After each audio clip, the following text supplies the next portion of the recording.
Monsieur le secrétaire perpétuel, Monsieur le Président, Mesdames et Messieurs les académiciens, chers collègues, Mesdames et Messieurs,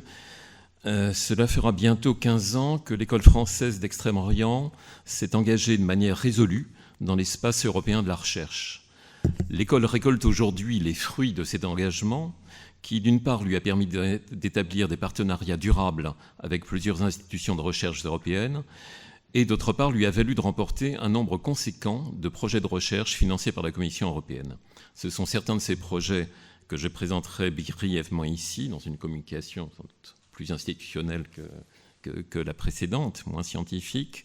en commençant par rappeler le fait que les collaborations des chercheurs de l'EFIO avec leurs collègues européens remontent au début de l'institution. La création de l'EFIO en 1898 est venue remédier, selon l'un de ses premiers directeurs, le spécialiste du Japon, Claude Eugène Maître, à une situation humiliante pour la France qui ne possédait aucun corps de chercheurs présent en Asie, contrairement aux Anglais en Inde, en Birmanie, en Malaisie ou aux Hollandais en Indonésie.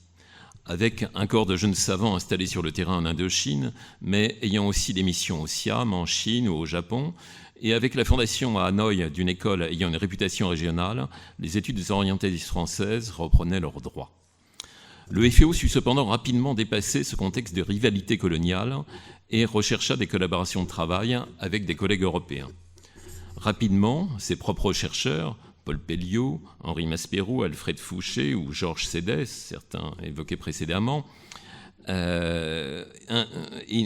tous futurs membres de cette académie d'ailleurs, initièrent des collaborations avec des collègues sinologues ou sanskritistes. En 1929, une convention fut signée avec le service archéologique des Indes néerlandaises, Indonésie aujourd'hui, dont l'une des conséquences fut l'importation par Henri Marshall, depuis Java, de la technique de l'anastylose dans la restauration monumentale à Angkor.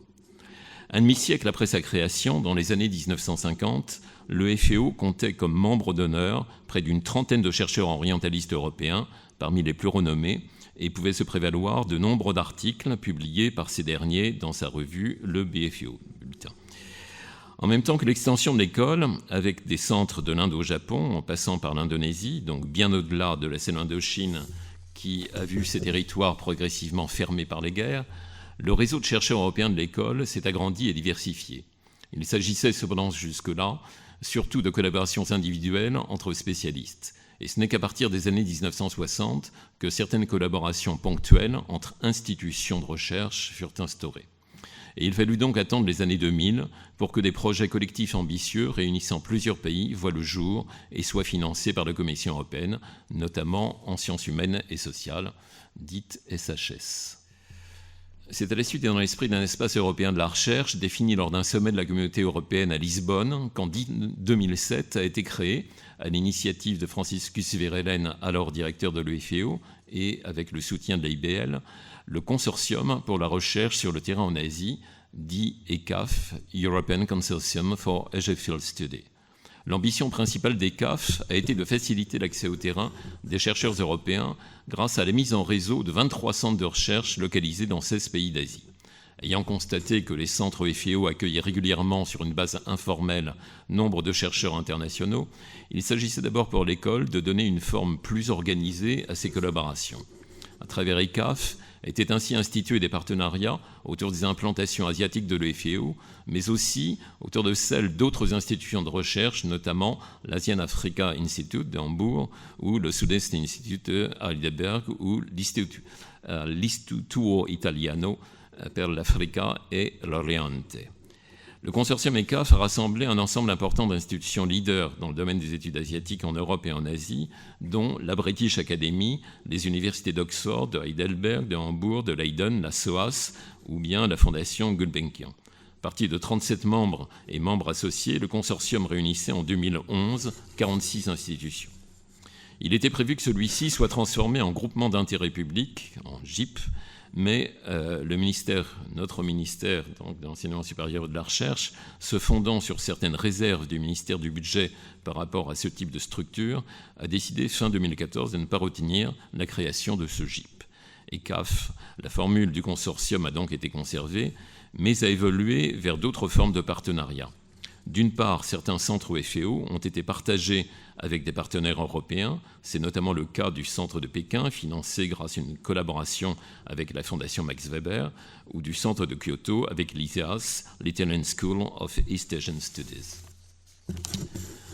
D'autre part, ECAF a formé une base essentielle pour la constitution d'autres partenariats institutionnels et d'autres consortiums plus limités et plus ciblés, grâce auxquels l'UFEO a pu remporter une série continue de projets européens.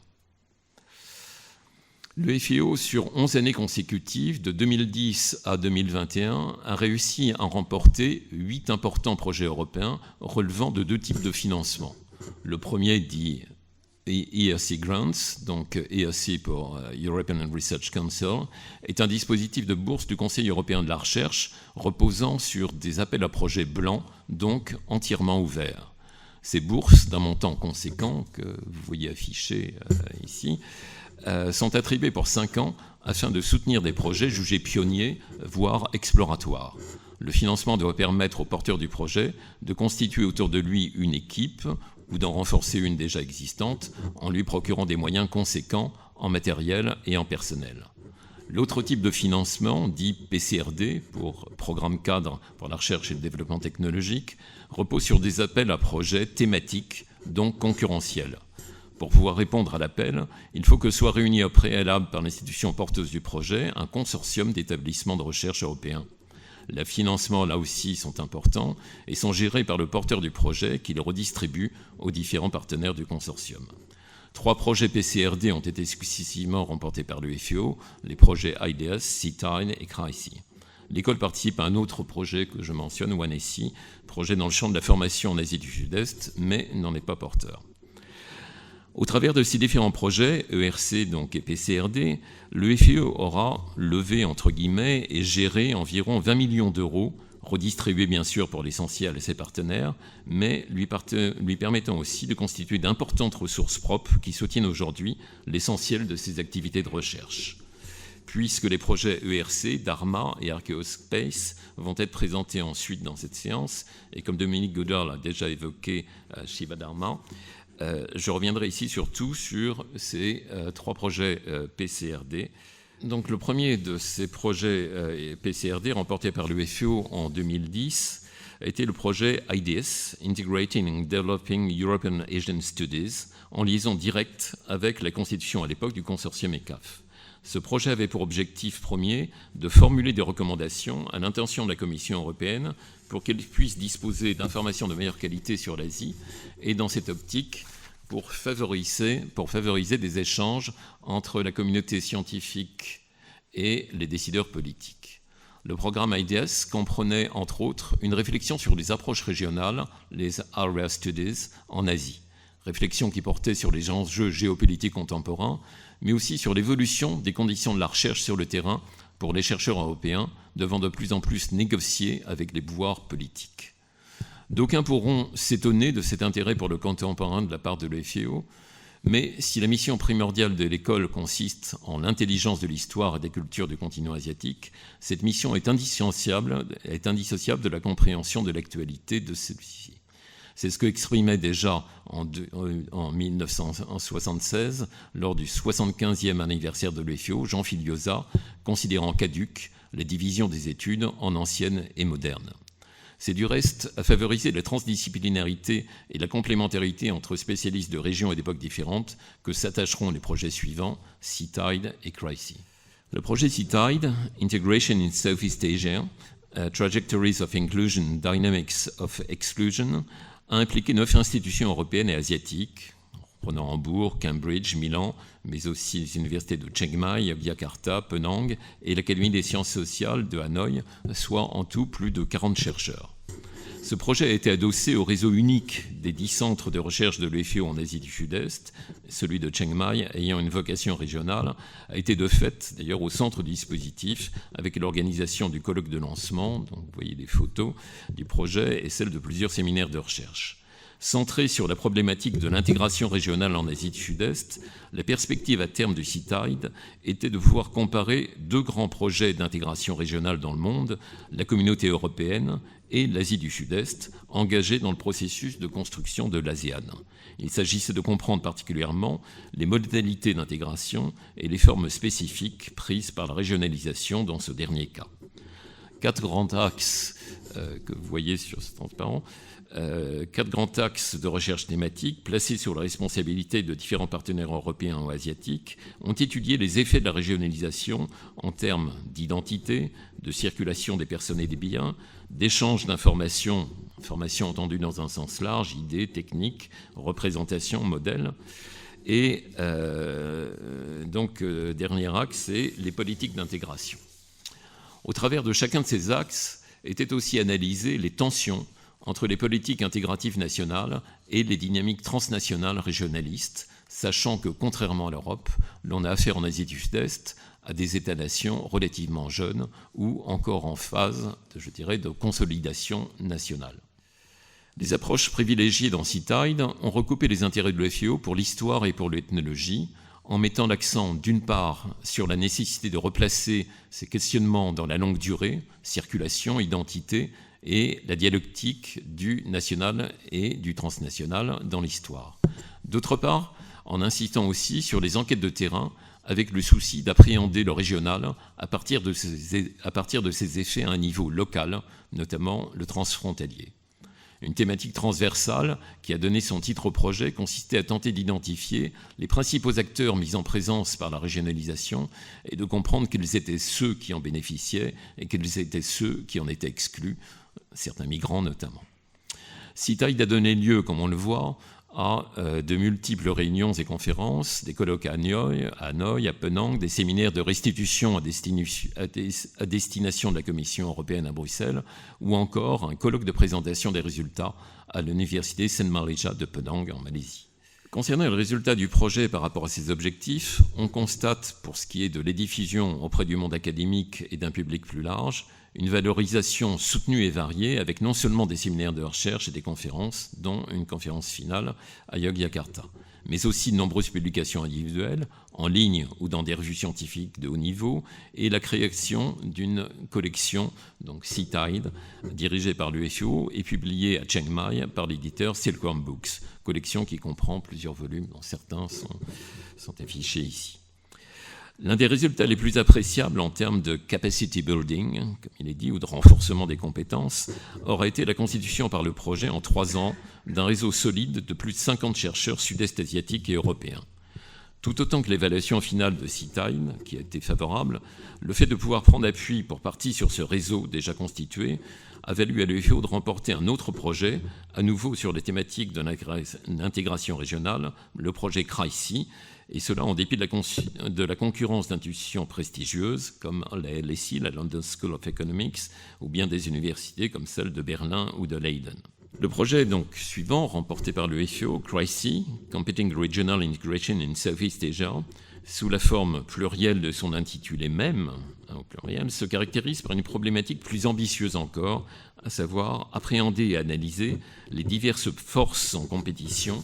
qui influent sur les dynamiques d'intégration régionale en Asie du Sud-Est. Forces régionales internes, économiques, politiques, religieuses ou autres, mais aussi externes, avec notamment la pression exercée par la Chine sur la région. Le projet représente un défi pluri- et transdisciplinaire puisqu'il propose de croiser les études micro, entre guillemets, qui avaient été privilégiées dans CITAID, à savoir une histoire localisée et des enquêtes de terrain, et de les croiser donc avec des travaux en macroéconomie et en sciences politiques de spécialistes étudiant la région de l'Asie du Sud-Est dans sa globalité. Cette perspective croisée est à l'œuvre dans 5 grandes thématiques de recherche qui sont ici, qui correspondent à autant de questionnements sur l'environnement, l'économie, l'État, l'identité régionale et finalement sur les compétences effectives de l'ASEAN. Un 6e axe de recherche a été ajouté en cours de projet sur la gestion de la pandémie du Covid par les différents pays de la région. Vu l'étendue des domaines considérés et la pluralité d'approches, un consortium encore plus grand a été réuni, comprenant 13 partenaires institutionnels, européens et sud-est asiatiques, dont plusieurs étaient déjà présents dans CITAID, Cambridge, Hambourg, Chiang Mai ou l'Académie des sciences sociales. Le projet, qui s'est achevé en juin dernier, a réussi à organiser la plupart des colloques ou conférences qui étaient programmées en Europe, à Cambridge, à Berlin, à Bruxelles, à Procida, en Italie, mais aussi en Asie, notamment en Malaisie, aux Philippines et en Birmanie. Seules les conférences clôturant le projet ont dû avoir lieu par visioconférence du fait de la pandémie. En termes de résultats, outre de nombreux articles et rapports déjà en ligne et des films documentaires déjà produits, la plupart des publications, ouvrages et numéros spéciaux de revues sont en cours. Mais d'ores et déjà, et j'insisterai évidemment sur ce point, CRISI a reçu une évaluation finale extrêmement élogieuse de la part des experts européens qui ont eu à en juger, étant même présenté comme un projet modèle pour la Commission européenne. À cet égard, je tiens à saluer l'investissement remarquable de nos collègues Andrew Hardy, ici présent, et de Jacques Leider, qui non seulement ont bien voulu coordonner avec moi ces projets, mais sont les premiers à devoir être crédités des résultats obtenus, ayant constamment assuré leur supervision. Je souhaite aussi rendre hommage à Elisabeth Lacroix, qui a assuré avec compétence et rigueur durant plus de 10 ans la gestion extrêmement lourde de ces multiples projets. En conclusion, je rappellerai la place essentielle prise désormais par les projets européens, non seulement dans les ressources financières de l'école, mais aussi dans les activités d'une partie de ses membres, puisque plus d'un tiers en fait sont directement ou indirectement concernés par ces projets aujourd'hui. Le FIO arriverait du reste, selon les experts qui nous l'ont communiqué, experts de la Commission européenne, le FIO arriverait du reste en 3e position, derrière le CNRS et Sciences Po, pour le nombre de projets européens remportés en sciences humaines et sociales, ce qui est particulièrement notable au regard de la taille de l'établissement. L'impulsion déterminante dans la mise en place de coopération européenne, sous la direction de Franciscus Verhelen, prolongée sous ma direction, puis sous celle actuelle de Christophe Marquet, vaut aujourd'hui à l'EFIO d'avoir remporté un nombre éloquent de projets, lesquels mettent en valeur son réseau de centres en Asie et contribuent, on l'a vu, à sa notoriété scientifique dans des cercles élargis, preuve supplémentaire, je terminerai par là, de toute sa vitalité à bientôt 123 ans.